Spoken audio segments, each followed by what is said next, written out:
السلام علیکم ورحمۃ اللہ وبرکاتہ۔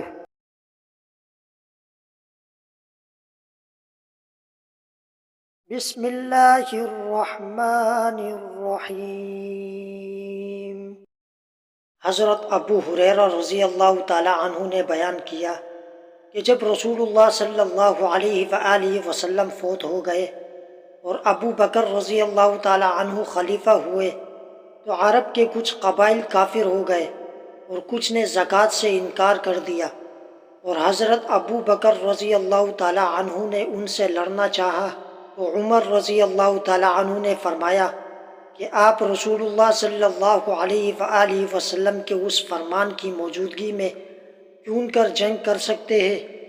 مجھے حکم ہے کہ لوگوں سے اس وقت تک جنگ کروں جب تک کہ وہ لا الہ الا اللہ کی شہادت نہ دے دے، اور جو شخص اس کی شہادت دے دے تو میری طرف سے اس کا مال و جان محفوظ ہو جائے گا، سوا اسی کے حق کے یعنی قصاص وغیرہ کی صورتوں کے، اور اس کا حساب اللہ تعالیٰ کے ذمہ ہوگا۔ حضرت ابو ہریرہ رضی اللہ تعالی عنہ نے بیان کیا کہ رسول اللہ صلی اللہ علیہ وآلہ وسلم نے فرمایا کہ جسے اللہ نے مال دیا اور اس نے اس کی زکوٰۃ نہیں ادا کی تو قیامت کے دن اس کا مال نہایت زہریلے گنجے سانپ کی شکل اختیار کر لے گا۔ اس کی آنکھوں کے پاس دو سیاہ نقطے ہوں گے جیسے سانپ کے ہوتے ہیں،